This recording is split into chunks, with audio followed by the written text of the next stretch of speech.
उन्हें था गुमान कि हमारी उड़ान में कहाँ दम है, और हमें था भरोसा कि आगे आसमान भी थोड़ा कम है, आसमान भी थोड़ा कम है। तो हेलो स्टूडेंट, आपका स्वागत करते हैं अपने खूबसूरत से channel Satish Chauhan study point में। तो आज हम लोग पढ़ेंगे कक्षा 10 गणित, जिसमें एक्सरसाइज 3.1 का कराएंगे सोल्यूशन। तो चलिए बच्चों स्टार्ट करते हैं एक्सरसाइज 3.1 का सोल्यूशन। ठीक है, तो पहला क्वेश्चन कर रहा है, ध्यान से क्वेश्चन को समझेंगे और लगाएंगे। क्वेश्चन नंबर पहला कर रहा है कि आफताब अपनी पुत्री से कहता है 7 वर्ष पूर्व मेरी आयु तुम्हारी आयु की 7 गुना थी, अब से 3 वर्ष बाद मेरी आयु तुम्हारी आयु की 3 गुना हो जाएगी। इस स्थिति को बीजगणितीय एवं ग्राफीय रूप में व्यक्त करना है। ठीक है, तो ऐसे सवाल को कैसे सॉल्व करना है मैं आपको अप्रोच बताऊंगा, कैसे सॉल्व करेंगे। ठीक है, तो ध्यान से देखिएगा, एक एक लाइन पढ़ेंगे और सवाल को सॉल्व करेंगे। जी हाँ, एक एक लाइन पढ़ेंगे और सवाल को क्या करेंगे, सॉल्व करेंगे। ठीक है, तो सबसे पहले कह रहा है कि आफताब अपनी पुत्री से कहता है, मतलब एक आफताब है अपनी पुत्री से कहता है, इसका मतलब कि वह पिता है और उसकी एक पुत्री है। तो यहाँ पर 2 लोग हैं, एक पिता और एक पुत्री। तो हम 2 चीज़ लेके चलेंगे, एक पिता को और एक पुत्री को। तो कहता क्या है वह पिता कि 7 वर्ष पूर्व मेरी आयु तुम्हारी आयु की 7 गुनी थी। तो हम एक काम करेंगे, हम यहाँ पर लिखेंगे पिता और यहाँ पर लिखेंगे पुत्री। ठीक है ना, यहाँ पर लिखेंगे पिता और यहाँ पर लिखेंगे पुत्री, और हम मानेंगे कि माना पिता अर्थात कौन, आफताब। माना पिता आफताब की वर्तमान आयु x वर्ष है तथा पुत्री की आयु y वर्ष है। ठीक है ना, मान लिया हमने पिता की x वर्ष है और पुत्री कितनी है, y वर्ष। वर्तमान, तो अभी वर्तमान सिचुएशन में कहानी चल रही है, तो वर्तमान में पिता x है और पुत्री कितनी है, y। तो वर्तमान में, लेकिन पिता यह बात बोल रहा है कि 7 वर्ष पहले, तो मतलब x में से 7 घटा दो और y में से भी 7 घटा दो, क्योंकि अगर पिता 7 साल पहले जाएगा तो 7 साल पहले पुत्री भी तो होगी। तो 7 साल पूर्व मेरी आयु मतलब पिता की आयु तुम्हारी आयु की पुत्री की आयु की कितनी गुनी थी, 7 गुनी। मतलब 7 साल जैसे ही पहले हुआ यह 7 गुना था।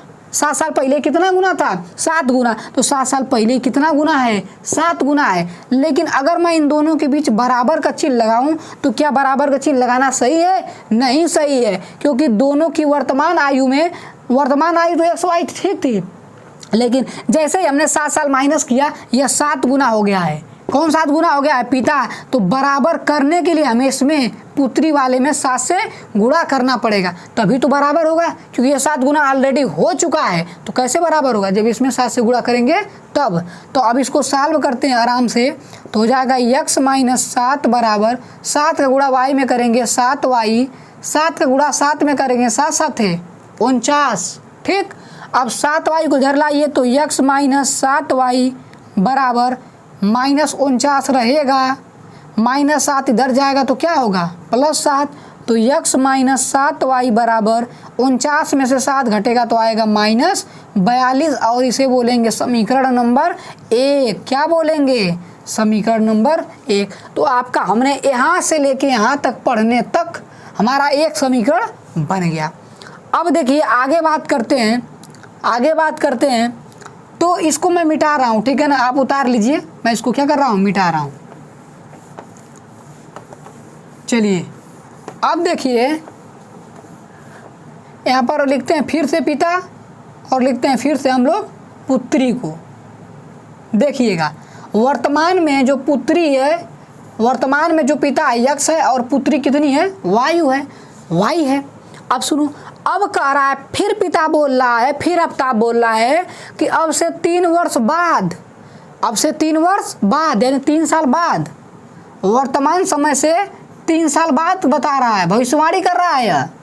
लड़का क्या कर रहा है, पिता साहब भविष्यवाणी। तो अब से 3 वर्ष बाद मेरी आयु मतलब किसकी आयु, पिता की आयु, तुम्हारी आयु की मतलब पुत्री की आयु से 3 गुना हो जाएगी। मतलब यह कह रहा है कि 3 वर्ष बाद जो इसकी आयु है यह कितनी हो जाएगी, 3 गुनी हो जाएगी। किसकी आयु, पिता की। तो अब सुनो, जैसे ही 3 साल बीता यह कितना हो गया है, 3 गुना हो गया है। कितना गुना हो गया है, 3 गुना। तो अगर हम बराबर लगाएं इनके बीच में तो क्या यह बराबर लगाना सही है, नहीं सही है। क्योंकि 3 वर्ष बाद हाई 3 गुना हो चुका है। तो जब यह 3 गुना हो चुका है तो बराबर करने के लिए इसमें 3 से गुणा करोगे कि नहीं करोगे, बिल्कुल करोगे। क्योंकि 3 वर्ष बाद जैसे ही हम कर रहे हैं कहानी में तो यह 3 गुना हो चुका है। क्यों कर रहा है कि 3 वर्ष बाद मेरी आयु तुम्हारी आयु कितनी हो जाएगी, 3 गुनी हो जाएगी। तो हाई 3 गुना हो चुका है। जब ये 3 गुना हो चुका है तो बराबर में इसमें 3 से गुणा करेंगे ताकि इक्वेशन क्या हो, बैलेंस रहे। ठीक, चलिए आई होप आपको समझ में आया होगा। अब क्या होगा, x + 3 बराबर 3 से गुणा करो 3y + 3 तरीके 9। अब 3y इधर आएगा तो प्लस है तो माइनस हो जाएगा। अब 9y इधर रहेगा, +3 उधर जाएगा तो क्या हो जाएगा, -3। तो x - 3y बराबर 9 में 3 कितना हो गया, 6। ये हो गया समीकरण नंबर 2। तो ध्यान से देखिए, हमने समीकरण नंबर 2 यानी हमने यहाँ तक की कहानी कर चुके हैं। यहाँ से यहाँ तक हमने पहला समीकरण बनाया, फिर यहाँ तक हमने दूसरा समीकरण बना लिया। तो 2 समीकरण भाई साहब हमारे बन गए। अब आगे क्या कर रहा है, कह रहा है इन स्थिति को, जो स्थिति यहाँ पर दिखाई गई है उसको बीजगणितीय एवं ग्राफीय रूप में व्यक्त कीजिए। तो एक बात बताओ, क्या हमने बीजगणितीय रूप में नहीं व्यक्त कर दिया, कर तो दिया। x - 7y बराबर -42 और दूसरा x - 3y बराबर 6। तो हमने बीजगणितीय रूप में इसको क्या कर दिया है, व्यक्त कर दिया है। अब एक काम बच रहा है कि ग्राफीय रूप में व्यक्त करना बच रहा है। तो अब इस दोनों को हम क्या करेंगे, ग्राफ में व्यक्त करेंगे। और मैं आपको बता दूं कि मैंने आपको ग्राफ बनाना इसके पिछले वीडियो में सिखा रखा है, कहाँ पर, अपने channel Satish Chauhan study point पे। तो जो लोग ग्राफ नहीं देखे हैं तो हमारे चैनल पे जाके देख लें तब उसकी, लेकिन फिर भी मैं यहाँ पर भी तो बताऊँगा ही, कोई दिक्कत नहीं है। तो चलिए आराम से इतना उतारिए और मैं ग्राफ बनाने जा रहा हूँ। चलिए अब जो 2 समीकरण हमारे बने हैं उनको हम क्या करते हैं, ग्राफ पे प्लॉट करते हैं या ग्राफी विधि से हल करते, देखते हैं ग्राफ बनाते इनका क्या आता है हमारा। चलिए आपको पता है इसका ग्राफ बनाने से पहले हमें इसे एक बॉक्स में एक प्रकार से करना होगा। बॉक्स बनाएंगे कैसे, देखिए ध्यान से। सबसे पहले हम यहाँ पर एक बॉक्स बनाएंगे, ये देखिए, यहाँ पर लिखेंगे x, यहाँ पर लिखेंगे y। यानी अब x और y के ऐसे मान रखेंगे इसमें कि यह समीकरण क्या हो जाए, संतुष्ट हो जाए। तो अगर हम x के जगह कितना रखें, x की जगह रख दे हम 0 और y की जगह रख दे कितना, 6, y जगह कितना रख दे 6, तो हमारा समीकरण क्या हो जाएगा, संतुष्ट हो जाएगा। 0 7 6 42, तो -42 बराबर -42। यानी x की जगह रख दिए हैं 0 और y की जगह कितना रख दिए हैं 6, तो हमारा समीकरण क्या हो गया है, संतुष्ट। यानी अगर हम रखें x की जगह 0 और y की जगह क्या रखें 6, तो हमारा समीकरण क्या हो जाएगा, संतुष्ट हो जाएगा। अरे भैया देख लो ना, x की जगह तुम 0 को और y की जगह 6 रख दो तो ये समीकरण संतुष्ट हो जाएगा ना, तो वही करना है। फिर अब ये हो गया। अब एक पॉइंट और ऐसा लेना है जिस पर यह समीकरण क्या हो जाए, संतुष्ट हो जाए। तो अगर हम x की जगह ले लेते हैं 7, x की जगह ले लेते हैं कितना, 7, और y की जगह भी ले लेते हैं 7। देखो जरा, x की जगह 7 और y की जगह भी ले लिए हम लोग 7। तो 7 7 7 है 49, 49 में 7 घटा कितना बचा, -42 बराबर माइनस का। ध्यान से देखो ये भी क्या हो गया, बराबर। यानी x की जगह 7 लिए, y की जगह भी कितना लिए, 7 लिए, तो हमारा समीकरण क्या हो गया, संतुष्ट हो गया। अब ये 2 ही लेते हैं बस, 2 में हमारा काम हो जाता है। अब उसके लिए भी बनाते हैं बॉक्स, x - 3y बराबर 6 के लिए, ठीक है ना। तो देखिए यहाँ पर x ले लिए, यहाँ पर क्या ले लिए, y। अब हम यहाँ पर ध्यान समझेंगे कि x के जगह क्या रखें, x के जगह क्या रखें कि हमारा समीकरण संतुष्ट हो जाए। x की जगह क्या रखें, y जगह क्या रखें कि हमारा समीकरण क्या हो जाए, संतुष्ट हो जाए। तो देखिए ध्यान से क्या रखेंगे तो हमारा समीकरण संतुष्ट हो जाएगा। अगर हम x की जगह 6 रख दें, x की जगह कितना रख दें 6, और y की जगह रख दें कितना 0, y की जगह कितना रख दें 0, तो देखिए क्या हो जाएगा 6, 3 शून्य 0 0 हो जाएगा बराबर 6। ध्यान देखो समीकरण क्या हो जाएगा संतुष्ट हो गया। तो वही काम करना है, x की जगह कितना रखना है 6 और y की जगह कितना रखना है 0, तो हमारा समीकरण क्या हो गया संतुष्ट हो गया। एक पॉइंट और ऐसे लेने हैं, x और y के मान और ऐसे लेना है एक बार, जिससे समीकरण क्या हो जाए संतुष्ट हो जाए। तो अगर हम x की जगह 12 रखते हैं और y की जगह 2 रखते हैं, समझ रहे हो, x की जगह 12 रखते हैं और y की जगह 2 रखते हैं, तो हमारा समीकरण क्या हो जाएगा संतुष्ट हो जाएगा। तो 12 माइनस 3 दूनी के 6, 12 में 6 गया 6, जो कि क्या हो गया संतुष्ट हो गया। तो एक बात समझो कि आप कुछ भी रख के संतुष्ट कर सकते हो, बस 2 पॉइंट आपको चाहिए यहाँ पर रखने के लिए, बॉक्स में रखने के लिए। तो x जगह रखना है 12 और y जगह कितना रखना है 2, और आपका समीकरण क्या हो गया संतुष्ट हो गया। तो 2 पॉइंट यहाँ से मिल गए, 2 पॉइंट यहाँ से मिल गए, एक बॉक्स इससे बन गया, एक बॉक्स इससे बन गया। अब हम क्या बनाएंगे, ग्राफ को बनाएंगे, ठीक है ना। तो चलिए ग्राफ को बनाते हैं हम लोग। तो ध्यान से देखिए ग्राफ कैसे बनेगा। एक लाइन खींच लीजिए इधर, थोड़ी सी लाइन टेढ़ हो जा रही, ठीक, एक लाइन इधर खींच लीजिए। देखिए ये x में हो गया, या किस में हो गया y में हो गया। देखिए हमें माइनस में कहीं नहीं जाना है, तो हम माइनस को ऐसे छोटा रखें इधर उधर, ठीक है ना, क्योंकि माइनस में जाना ही नहीं है, क्योंकि हम ऐसे पॉइंट ही नहीं लिए हैं जो माइनस में गया है, सारे प्लस में लिए हैं। तो इधर वाला प्लस है, इधर वाला प्लस है। आपको पता है ना, यह x होता है, यह y होता है, यह x h होता है और यह क्या होता है y h, और x h में इधर वाला प्लस होता है, इधर वाला माइनस होता है, y h में ऊपर वाला प्लस होता है और नीचे वाला क्या होता है माइनस होता है।